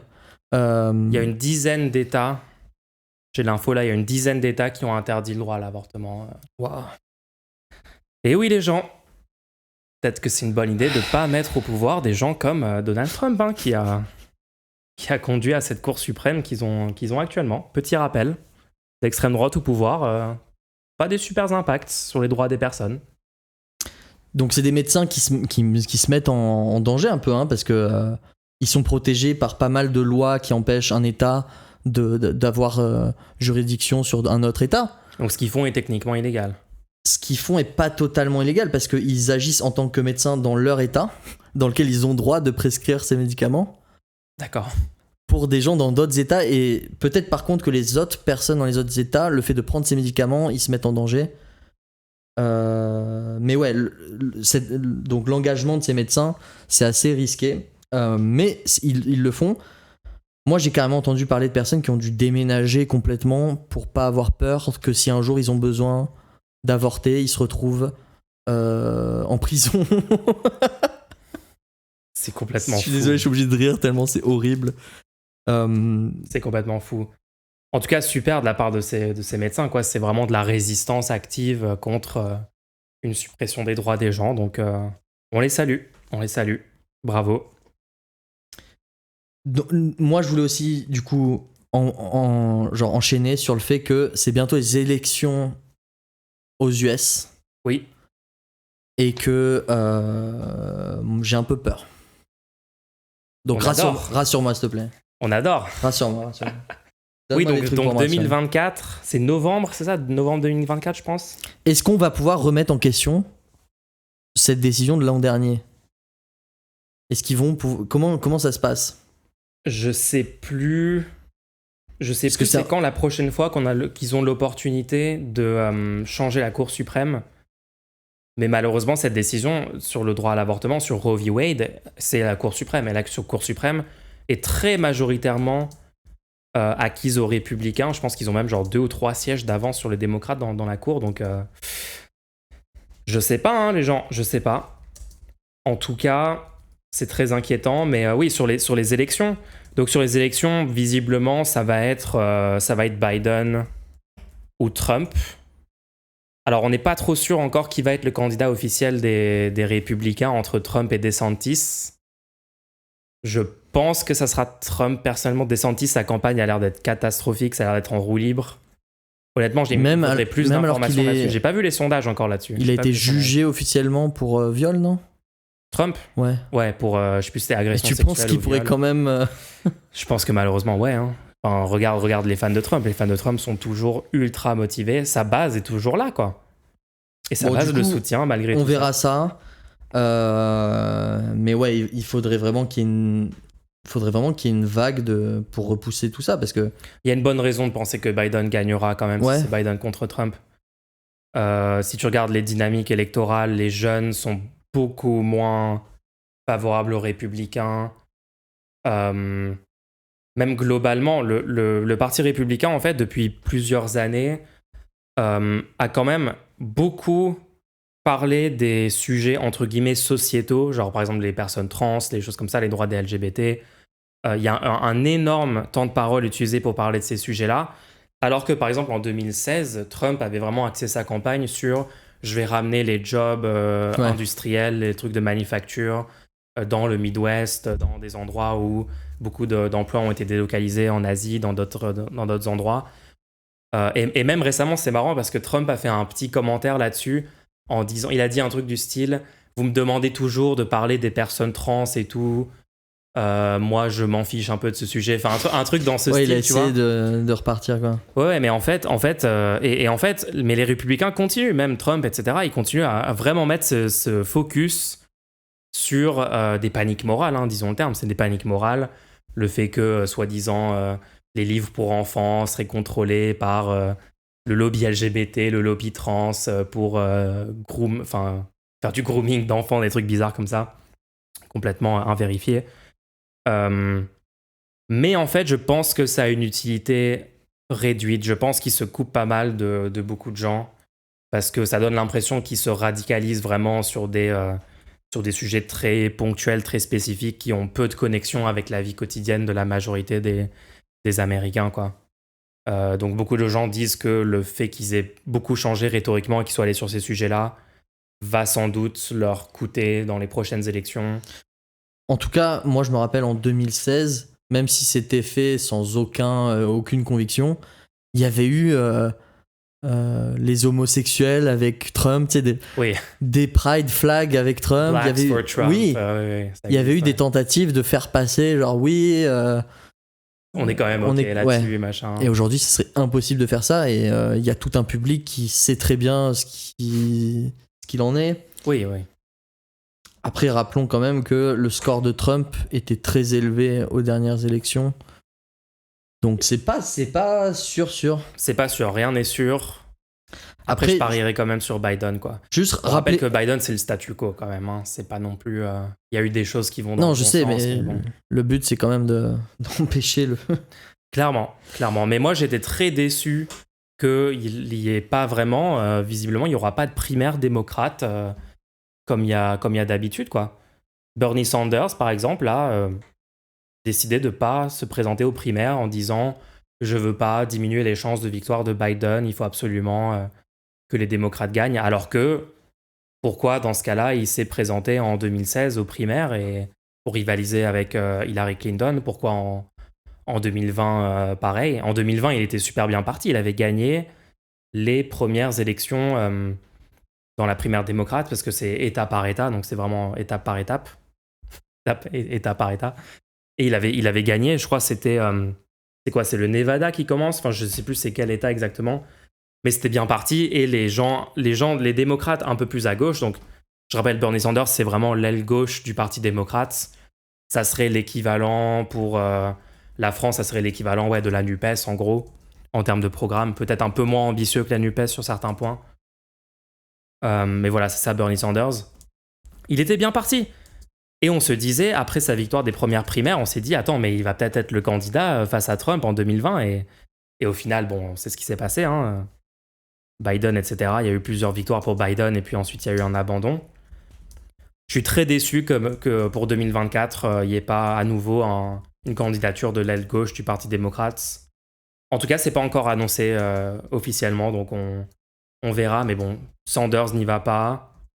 Ocasio-Cortez, c'est pas impossible, mais de ce que j'ai compris, ça va pas se faire. J'ai du mal à comprendre, hein, honnêtement. Qui est pas du tout. Pourquoi est-ce que l'aile progressiste des démocrates semble un peu abandonner l'idée d'avoir une candidature plus à gauche que Biden, quoi? Je sais pas. Je sais pas, peut-être il y a des choses qui ont été promises en arrière-plan. Ouais, on sait pas. Il y a des gens qui critiquent cette aile progressiste et ces personnes en disant qu'ils ont trahi, etc. Alors je sais pas trop. Hein. Mais bon, on verra, on continuera d'en parler. Ouais, mais juste.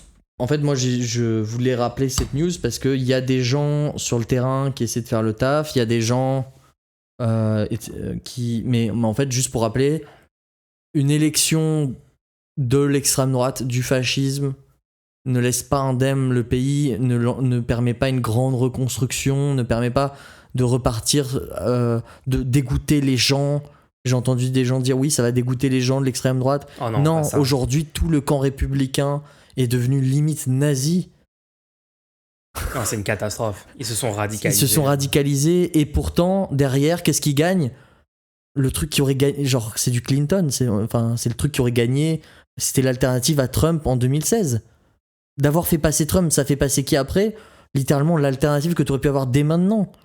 Sauf que maintenant, toute la moitié du pays est devenue d'extrême droite. Non, s'il vous plaît, regardez ce qui est en train de se passer, regardez les conséquences pour toutes les personnes qui vivent aux États-Unis, qui vivent dans les pays où il y a des personnes d'extrême droite qui sont élues comme ça. Ça a des conséquences sur le long terme, ça fait reculer le pays de plusieurs dizaines d'années. Trump a quitté littéralement des accords de désarmement avec des pays, donc il nous a rapprochés d'un état de guerre mondiale. Genre, c'est juste, comprenons que ce n'est pas une solution d'amener le pire en fait. Beaucoup de démocrates, par exemple, se sont dit je vais pas voter pour Clinton ou des gens plus à gauche, enfin des gens plutôt de la gauche socialiste, Bernie n'est pas un candidat, donc je vote pas. Il y a tout ce mouvement Bernie or Bust qui avait eu lieu à l'époque et encore en 2020 et tout, en disant ah non, on va pas voter pour le moins pire, on va s'abstenir, etc. Imaginez 2 secondes la timeline où Clinton gagnait en 2016. Pourquoi est-ce que Sanders n'aurait pas gagné en fait en 2020 ? En fait, je comprends pas le concept de dire laissons gagner des trucs de droite, décalons l'ambiance politique actuelle du pays vers la droite et sur le long terme, en fait, ça amènera une option plus progressiste. C'est pas vraiment comme ça.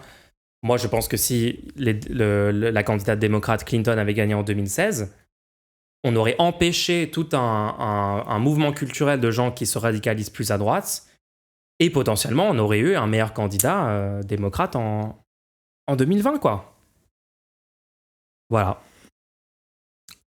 Ok. Donc, réfléchissez à vos choix électoraux parce que ça a un impact. Voilà. Conclusion de ce segment. Les gens, n'hésitez pas à faire des petits dons sur Ko-fi pour qu'on ait des questions. Si vous aimez ce contenu, que vous voulez poser une question et soutenir le podcast.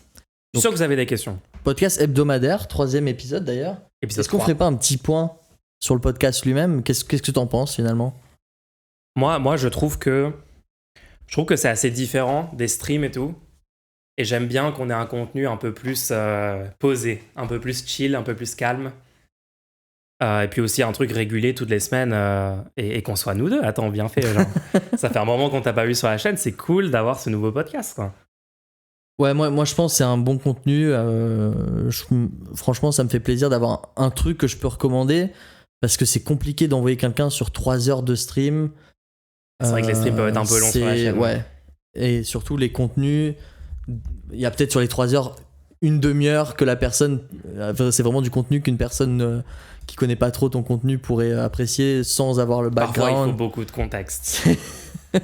J'admets que parfois. Niveau référence, niveau contexte, niveau blague et tout. N'hésitez pas d'ailleurs à recommander ce contenu à vos proches ou à des personnes qui sont intéressées. Recommandez le rendez-nous à votre grand-mère. Je pense que ça pourrait lui plaire. Vous ne savez jamais. Et du coup, on est présent sur toutes les plateformes. Donc, je sais pas de où vous nous écoutez, mais n'hésitez pas à faire une petite recommandation, mettre des petites étoiles, mettre des petits pouces. Spotify, Apple Music, Google. Je sais pas comment fonctionne sur chaque plateforme, mais n'hésitez pas parce que le but c'est de diffuser un peu toutes ces informations qu'on vous partage et tout. Ça peut être assez N'ayez pas utile. peur de vous exprimer. Quand vous aimez un contenu, exprimez-le. Ouais, parce que vous exprimez quand vous n'aimez pas un contenu aussi. Donc, c'est vrai qu'on a plus souvent des gens qui s'expriment quand ils aiment pas le contenu. Non, mais c'est bien aussi. C'est bien. C'est bien aussi, oui. Si c'est argumenté, que c'est une critique sur laquelle on peut agir. Je vais avoir du mal à dire que les commentaires YouTube sur ma chaîne sont globalement bien. Nous parle pas trop de ta chaîne YouTube. C'est pas vraiment un terme que Fais j'utiliserais pas trop pour ta pub décrire sur l'ensemble ce des podcast, s'il te commentaires. plaît. C'est pas un terme que j'utiliserais, tu vois, quand il y a des gens qui juste disent que je suis un nazi. Alors, Bon, bref. passons au segment de questions des utilisateurs. Est-ce qu'il y a des questions qui ont été posées pendant la semaine? Parce que n'oubliez pas, vous pouvez aussi poser pendant la semaine des questions si vous avez quelque chose qui vous passe par la tête. Vous indiquez quand vous faites un don sur Ko-fi, vous indiquez que c'est pour le rendez-nous, pour qu'on en parle pendant ce segment, pour qu'on réponde à la question. Vous pouvez pendant tout le stream lui-même, si vous écoutez en live, faire un don avec la question directement. Et sinon, bah, du coup, on dit pendant ce petit segment, on répond. Est-ce qu'il y a des questions qui ont été posées? Alors, j'ai une question sous la main. C'est parti. Dans les premiers épisodes du Rendez-nous, vous avez beaucoup parlé de réformes que vous aimeriez voir. Pourquoi ne pas se lancer en politique et essayer de devenir député? C'est une question qui a été posée. Ou de participer au sens large D'accord. dans les institutions? Bonne question. Qu'est-ce que t'en penses? Toi, qu'est-ce que t'en penses d'abord? J'ai essayé de te renvoyer le ballon. Il a tenté, hein, il a tenté. Ouais. Ça marchera pas. En fait, il y a une différence incroyable entre le travail de intégrer les institutions et le travail de diffuser des idées. C'est pas les mêmes travaux, c'est pas les mêmes objectifs, c'est pas les mêmes fonctionnements. Mon but, bien sûr, perso, c'est que les idées qu'on propose, etc., soient mises en place au sein des institutions. Mais au quotidien, le fait d'essayer de s'insérer dans les institutions, moi, ça me plaît vraiment pas. Il y a des gens qui le font actuellement. Il y a des gens qui le font et qui sont prêts à écouter les idées qu'on leur propose. Donc, je vais soutenir ces candidats-là. Et ce sera beaucoup plus simple si eux arrivent dans les institutions, parce qu'ils aiment faire ça, ils ont plus de chances d'y arriver, de le faire. Après, s'il y a une notoriété et un contexte qui le permet, bah bien sûr, faut l'exploiter pour, je sais pas, par exemple, gagner une élection, je sais pas, ça pourrait arriver un jour, je ne sais pas. Mais le fait de travailler à ça, c'est pas vraiment c'est vrai que ta au vie au jour quotidien. le jour, Ouais. tu dois faire des batailles politiciennes vraiment de bas niveau, parfois très très cringe. Tu dois aller sur les plateaux. Enfin, oui, non, c'est pas facile, les gens. Hein. C'est vraiment pas facile. Force aux personnes qui le font. Hein. Moi, ma réponse à ça, enfin, je suis assez d'accord avec tout ce que tu as dit. J'ajouterais aussi que il faut pas abandonner Internet. Il faut pas abandonner la création de contenu. Et encore aujourd'hui, je trouve que les créateurs de contenu, on parle vraiment de contenu politico-politique, d'accord, qui parle vraiment de ça et tout. Je trouve que c'est encore trop dominé par la droite. Ça veut dire, tu regardes les grosses chaînes YouTube qui parlent politique exclusivement, qui vont faire de la propagande vraiment idéologique sur des choses comme ça. On n'y est pas encore, quoi, pour reprendre Internet, pour que le camp progressiste avance et tout. On n'est pas encore à ce qu'on devrait être. Et je trouve que vis-à-vis de cet objectif-là, il faut des gens qui se dédient à plein temps à la création de contenu. C'est super important. Il n'y a pas assez de personnes. Moi, j'ai toujours dit ça, hein. Il n'y a pas assez de personnes. Il y a des gens qui conçoivent la chose comme un marché, des parts de marché. Ça veut dire que si plus de personnes se mettent à créer du contenu, ça serait peut-être négatif pour les gens du même bord politique qui sont déjà là, qui sont installés. Moi, je trouve que c'est vraiment une erreur de considérer la chose comme ça. Je pense que plus il y aura de gens, déjà, plus il y aura de travail fourni, plus il y a de force de travail, quoi, parce que il faut parler, il faut enregistrer, il y a la caméra, il y a la technique, il y a le montage. Enfin, c'est du travail, tout ça. Hein. La création de contenu, c'est un gros travail qui va là-dedans. Plus de gens, ça veut dire plus de travail. Aussi plus de façons de créer du contenu. Ça veut dire qu'il y a une diversité d'esthétique, une diversité... De ton. De ton, exactement. De tout ce qui est la forme. Ça veut dire que plus de gens qui aiment ces différentes esthétiques, ces différentes formes, ces différents tons, etc., vont pouvoir regarder le contenu et capter le message politique sous-jacent Donc c'est intrinsèquement positif en fait. Moi j'ai toujours dit, il faut une diversité de tactiques, une diversité de tons, une diversité de types de contenu. Donc dans ce sens-là, il faut le plus de gens possible, quoi. Et donc, Globalement. Et donc ce serait pour ça que toi, tu te sentirais plus efficace sur ce plan-là. Et donc, tu ferais pas...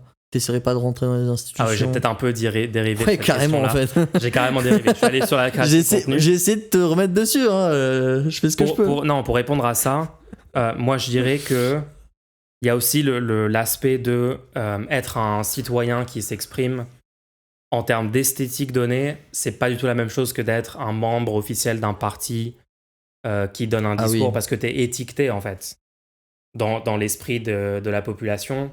Pas de tout le monde, hein. Il y a des gens qui se disent bah oui, cette personne, c'est pas parce qu'elle est dans tel ou tel. Après, qu'est-ce qui t'empêche de créer un parti anti-étiquettiste?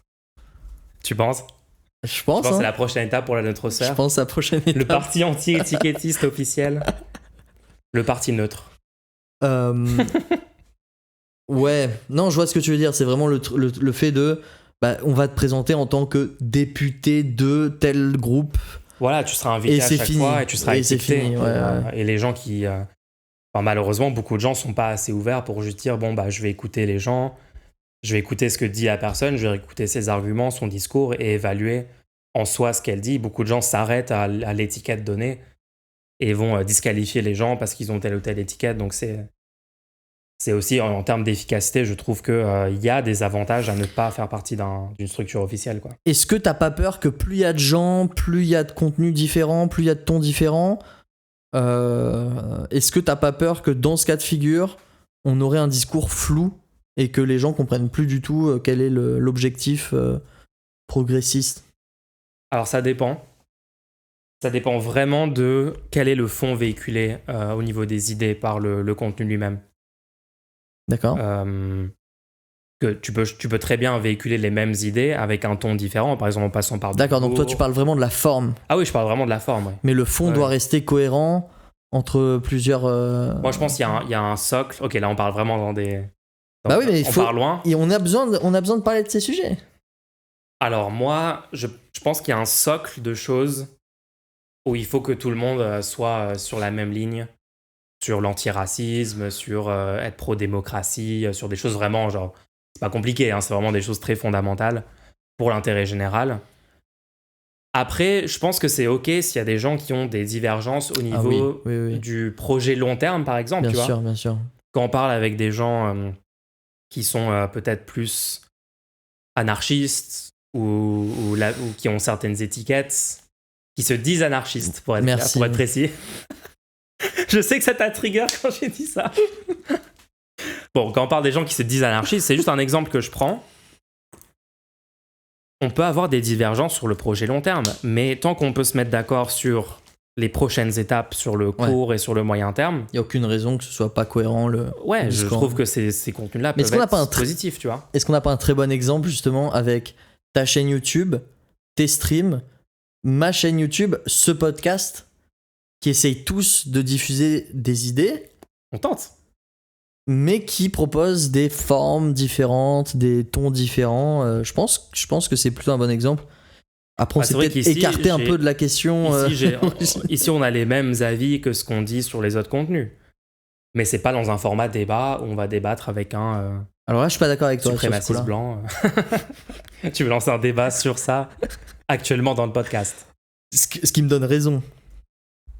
En fait, tu veux juste ramener du débat dans le rendez-vous qui est censé être un rendez-vous chill. Tu me dis qu'il n'y a pas de débat dans l'émission. Si Sur ce podcast, il n'y a pas de débat, ok? Bah, si je dis que je suis pas d'accord, j'ai raison. Non, il n'y a pas de débat, tu ne peux pas être... C'est une catastrophe. Bon, est-ce qu'il y a eu d'autres questions? C'est la seule question pour l'instant. J'espère que cette question, vous avez eu votre réponse, en fait. Est-ce que ça répond à la question? Mais ça veut pas dire que, à l'occasion, si le contexte se présente et que ça a l'air d'être hyper optimal, il va pas y avoir une tentative de prendre un poste quelque part ou quoi. Hein. Parce que ça ouvre des portes. Le futur même dans l'objectif de création de contenu, imagine du contenu de la part d'un député Il y a des députés qui font des vidéos et tout, et c'est plutôt pas mal déjà. Il y Mais, a des députés qui font très bien le travail. mais ça t'ouvre des portes. Tu peux aller dans n'importe quelle entreprise, demander à être reçu, etc. Donc, au-delà même du fait des institutions, ça peut t'aider dans ton parcours et tout. Après, bien sûr, comme je l'ai expliqué, la vie au jour le jour pour réussir techniquement, Ah, c'est autre chose. Hein. bah, il y a plein de networking, il y a plein de... Déjà pour obtenir parce que le but c'est pas de proposer une candidature supplémentaire, le but c'est d'avoir une candidature commune des progressistes, et donc il faut montrer patte blanche. Moi j'ai jamais aimé tous ces trucs là. Par Ouais, il y a exemple, un certain niveau d'autocensure que tu dois avoir aussi pour des raisons de cohésion, des choses comme ça, quoi. moi je me rappelle, j'ai déjà mis des affiches pour des campagnes électorales. Et ce qui m'avait fait trop rire, c'est que moi j'ai juste récupéré ces affiches et je les ai mises. Personne savait techniquement que je mettais ces affiches. Ouais. Tu faisais ça dans ton juste, coin. j'ai envie que spontanément. ce candidat gagne, donc je prends des affiches, je vais les afficher, quoi. Ça me semble. Logique. J'ai dû en faire 2-3, tu vois. Moi, je peux comprendre la démarche. Voilà. Et ben quelqu'un m'avait dit, mais attends, mais tu fais tout à l'envers. Parce que normalement, les gens doivent savoir que tu mets des affiches, sinon ça te sert à rien. Oh non. Oh non. Genre, il fallait que ça me le serve truc à moi. Ouais, il fallait que de manière carriériste, je me serve du fait que je mette des affiches. Genre littéralement Pour- le carriérisme. Ouais, c'est fou. Le défenseur du carriérisme qui s'exprime et qui te met la pression pour... C'est ça, ouais. Très étrange. Et la personne qui me dit du coup, ouais, mais du coup c'est dommage parce que tu passes à côté de quelque chose en ne disant pas ce que tu fais auprès d'une instance. Tu devrais communiquer à tout moment sur tout ce que tu fais pour avoir une place au final. Sinon, ça sert à quoi? Bah. Mais oui, mais c'est cette mentalité-là exactement. La pire mentalité. J'ai plus trop de rapport avec cette personne aujourd'hui. Ah. Étrange. Pour quelle raison? Bon, bah écoutez, s'il n'y a pas plus de questions, si vous écoutez ça en replay actuellement sur votre lecteur de podcast, bah déjà, merci, salut, comment ça va? J'espère vous passer une bonne journée.